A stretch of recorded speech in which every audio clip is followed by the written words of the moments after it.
मनीष उपाध्याय का अनशन खत्म, गुस्सा फूटा, बोले मानव जीवन को राजनीति की भेंट चढ़ा दिया गया। छोटी सादड़ी से इस वक्त की बड़ी और अहम खबर सामने आ रही है। गांधी चौराहे पर बीते कई दिनों से आमरण अनशन पर बैठे सामाजिक कार्यकर्ता मनीष उपाध्याय ने आज अपना अनशन समाप्त कर दिया है। लेकिन क्या अनशन टूटने के साथ ही मुद्दा भी खत्म हो गया या फिर ये लड़ाई अब और ज्यादा तीखी होने वाली है? मनीष उपाध्याय ने यह अनशन किसी पद, पार्टी या प्रचार के लिए नहीं बल्कि मानव जीवन और जनहित के नाम पर शुरू किया था। उन्होंने साफ कहा है कि उन्होंने राजनीति से ऊपर उठकर आम जनता के हक और स्वास्थ्य सुरक्षा के लिए कदम उठाया। अनशन टूटते ही मनीष उपाध्याय का दर्द और गुस्सा दोनों सामने आया। उन्होंने सीधे सीधे आरोप लगाए हैं कि मैंने मानव हित और मानव जीवन की रक्षा के लिए अनशन किया, लेकिन विशेषज्ञ श्रीचंद कृपलानी ने इसे राजनीतिक रंग दे दिया।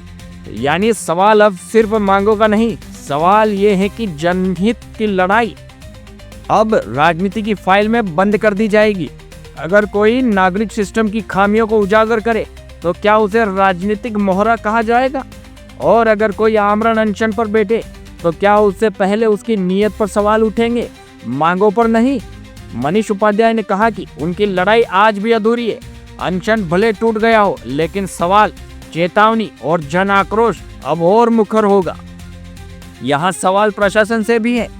जब एक सामाजिक कार्यकर्ता को आमरण अनशन पर बैठना पड़े तो सिस्टम तब क्यों नहीं जागता? और जब आवाज बुलंद हो जाए तो उसे राजनीति बताकर चुप कराने की कोशिश क्यों? छोटी सादड़ी की जनता अब भी पूछ रही है, क्या प्रशासन सिर्फ बयान देगा या वाकई जमीन पर समाधान दिखाई देगा? अनशन टूटा है, लेकिन संघर्ष अभी बाकी है। मनीष उपाध्याय का कहना साफ है, यह लड़ाई किसी व्यक्ति के खिलाफ नहीं बल्कि एक लापरवाह सिस्टम के खिलाफ है। अब देखना यह होगा कि प्रशासन चेतता है या फिर को जनता में से कोई फिर गांधी चौराहे पर बैठने को मजबूर होगा। आजना ने भी एक कल वीडियो जारी किया कि ये सरकार सुनने वाली नहीं है और लोगों भी ये वीडियो मनीष पहुँच जाती है। मनीष आकर अपना अनशन तोड़े और भारतीय जनता पार्टी के जो लोग थे, जो राजनीति इसको रूप दिया वो गलत है। लेकिन जो भारतीय जनता पार्टी वाले ऐसे भी थे, जो पार्षद थे, पदाधिकारी थे, उन्होंने अपना सहयोग भी दिया मेरे को, इसमें भी कोई दो राय नहीं है। तभी ये सफल हुआ और वो भी मेरे साथ थे। लेकिन सरकार है और ये कोई सरकार के विरुद्ध मेरा अनशन नहीं था, ये सिर्फ एक आम जनता को चिकित्सा व्यवस्था अच्छी और सुचारू मिले, ये आंदोलन था। सरकार के खिलाफ आंदोलन नहीं था। हम सरकार को और हमारे विधायक महोदय को ये मांग कर रहे थे कि हमारे यहाँ अच्छे डॉक्टर हो जाए, स्टाफ हो जाए और आम जन को अच्छी बेहतर चिकित्सा व्यवस्था मिले। इस तरह से आप 5 दिन तक शांतिपूर्ण अनशन कर रहे थे, क्योंकि जब पुलिस आती है, प्रशासनिक अधिकारी आते हैं, आपसे समझाइश करते हैं और वो आपको 108 एम्बुलेंस में उठा के ले जाते हैं, और उसके बाद भी आपकी किसी अधिकारी से इस संबंध में वहाँ पर प्रतापगढ़ में जिला कलेक्टर या किसी अन्य CMA जो है उनसे कोई बात हुई है इस संबंध में कि आमरण अनशन किस तरह केवल एक आमरण अनशन जो किया आपने तो उसका कोई जैसे कह सकते हैं कि उसका कोई मतलब निकला है कि नहीं निकला है? नहीं, देखो मैंने 4 दिन तो मैं 1 तारीख से यहाँ बैठा, 4 तारीख तक मैं यहीं बैठा, 3 रात मैं यहीं रहा, ठीक है ना, 3 रात में यहीं रहा। लेकिन उसके बाद 4 तारीख को जो प्रशासनिक अधिकारी और पुलिस के ऊपर हो सकता है, मैं जो सोच रहा हूँ कि राजनेताओं ने दबाव दिया होगा, जो सत्ता और प्रशासन ने दबाव डालकर मेरे को 108 से जिला चिकित्सालय लेके गए। तो मैंने कानून व्यवस्था नहीं बिगड़े और हमारे यहाँ शांति बनी रहे, तो मैंने भी उनकी बात मानी और मैं सीधा 108 एम्बुलेंस में बैठ गया और मेरे को जिला चिकित्सालय में ICU के वार्ड में 3 दिन तक वहीं उन्होंने रखा। पर मैं जब मेरे को सबके फ़ोन आ रहे थे और मेरी बच्ची भी बीमार हो गई थी, तो मैंने उसकी तरफ भी देखा कि कल से कोई बात हो जाएगी तो जीवन भर ये रह जाएगा मेरे ऊपर। और मैंने बच्ची के स्वास्थ्य और आम नागरिक और सर्व समाज की मांग पर मैं और पूर्व मंत्री महोदय श्रीमान उदयलाल जी आजना और इनकी सबकी मांग पर मैं प्रतापगढ़ से कल मैं जैसे माननीय कलेक्टर मैडम से मिलने गया। उन्होंने मेरी बात भी सुनी उन्होंने ये भी बोला कि आपको अनशन करने से पहले आप यहाँ भी आ सकते थे, मैं बैठी हूँ 24 घंटे, आप यहाँ आके मेरे को बोल सकते थे। मैंने बोला बेटा मैंने आपको लेटर भी दिया था, कि हाँ लेटर भी आया था। तो उन्होंने यही बोला कि आप कोई भी समस्या हो तो आप डायरेक्ट आके मेरे को बोलो। तो अच्छी मुलाकात हुई।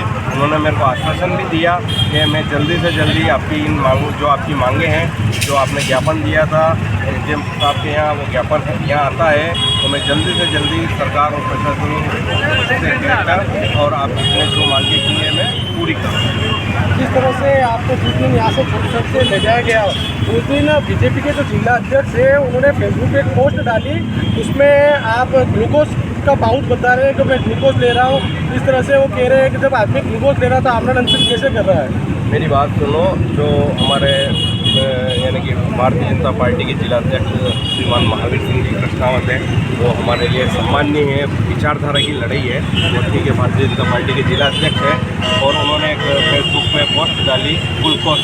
तो वो ग्लूकोज का पाउच इसलिए मैं जब वहाँ अनशन पर बैठा था तो पूरी छोटी साइडी की जनता चाह रही थी कि यार मनीष जी के कोई हो नहीं जाए, वो मांग तो जनता के लिए ही कर रहे हैं। कोई मनीष उपाध्याय के लिए तो डॉक्टर चाहिए नहीं था।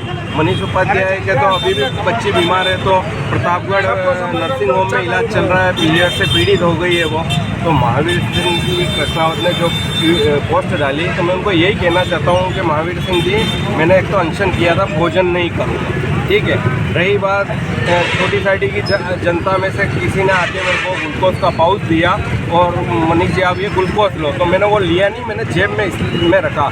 और फिर वो ग्लूकोज का पाउच इसलिए मैंने को बताना पड़ा प्रशासनिक अधिकारी और जो डॉक्टर्स हैं हमारे छोटी साइडी के, वो यानी कि एक रिपोर्ट बना के आ गए कि इनके मस्तिष्क में ये हो जाएगा, इनके किडनी में ये हो जाएगा। तो मैंने जो प्रशासनिक अधिकारी थे उनके सामने वो पाउच इसलिए निकाला कि मेरे को ना तो चक्कर आ रहे, कुछ नहीं आ रहे, इसलिए वो ग्लूकोज बताया। पर उन्होंने एक बात और बोल दी कि जीवनदायी दवाइयाँ भी वो ले रहे हैं। तो ना तो मैंने कोई गोली ली ना दवाई ली। मेरे को एक दिन फ़ोन आया था डॉक्टर विजय जी गर्ग कहा कि मनीष जी आपकी बीपी लो हो रही है, तो आप बिस्किट और दूध लेके गोली लो। तो जिलाध्यक्ष जी महोदय जी को भी निवेदन कर रहा हूँ कि स्वास्थ्य का मुद्दा था। मैं फिर कह रहा हूँ कि सरकार के खिलाफ नहीं था, आम जनता के लिए मैंने ये बात बोली थी। और आपने और मेरे बड़े भाई और मेरे परिवार के जो भारतीय जनता पार्टी के नगर अध्यक्ष हैं प्रदीप जी उपाध्याय, उन्होंने भी बोला था कि वो एक किसी पार्टी का कार्यकर्ता है, सामाजिक कार्यकर्ता नहीं है। तो प्रदीप जी उपाध्याय,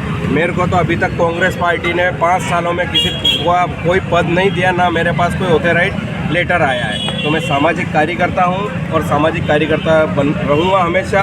और फिर मैं श्रीचंद जी कृपलानी को भी बोल रहा हूं कि उन्होंने भी जनता के लिए, यानी कि वो 30 साल से हमारे यहाँ शायद क्षेत्र का प्रतिनिधित्व करते हैं, तो उन्होंने एक बात बोली कि सब राजनीति है, तथाकथित समाज सेवियों ने और कांग्रेस ने ये किया।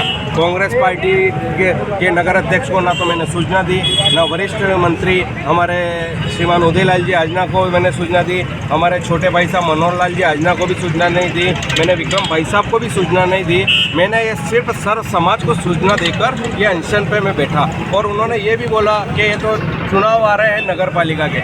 मैं श्रीमान श्रीचंद जी कृपलानी महोदय से निवेदन करना चाह रहा हूँ कि ना तो चुनाव की तारीखें घोषित हुई, चुनाव कब है, लेकिन मैं एक बात और बोलना चाहता हूँ कि जब 2028 में विधायक का चुनाव भी आएगा तो उसमें भी अभी 2 साल बाकी है। तो ना तो कृपलानी जी मेरे शरीर का भरोसा है ना आपके शरीर का भरोसा है, जीवन का कोई भरोसा नहीं है। एक अभी मैं यहाँ बोल रहा हूँ, हो सकता है आधे घंटे बाद कुछ हो जाए, तो ये फालतू जनता के सामने ये मत बोलो कि चुनाव के लिए मैं कर रहा हूँ। कोई चुनाव के लिए नहीं कर रहा हूँ, मैं सिर्फ आम जनता, छोटी साइडी की और ग्रामीण क्षेत्र की जनता जो दुखी हो रही थी उनके लिए कर रहा था कि बेहतर चिकित्सक मिले और बेहतर स्वास्थ्य जनता को मिले। जो जिस चीज़ के लिए डॉक्टरों की कमी को लेकर ये जो जन तो उसको लेकर कोई रिजल्ट निकल पाया, कलेक्टर से कि डॉक्टर लगाएंगे, कि कोई आश्वासन मिला है? एक्चुअली क्या हो रहा है कि सरकार अभी स्वास्थ्य की समस्या, मेरे हिसाब से प्रतापगढ़ जो मैं 3 दिन तक जिला हॉस्पिटल में रहा, वहाँ भी डॉक्टरों की भारी समस्या है और छोटी साइडी में भी भारी समस्या है। तो सरकार के पास स्वास्थ्य के लिए डॉक्टर अवेलेबल या तो सरकार करना नहीं चाह रही है, या सरकार भर्ती करे और अधिक से अधिक डॉक्टर लगाए जिससे आम जनता को बेहतर स्वास्थ्य मिले।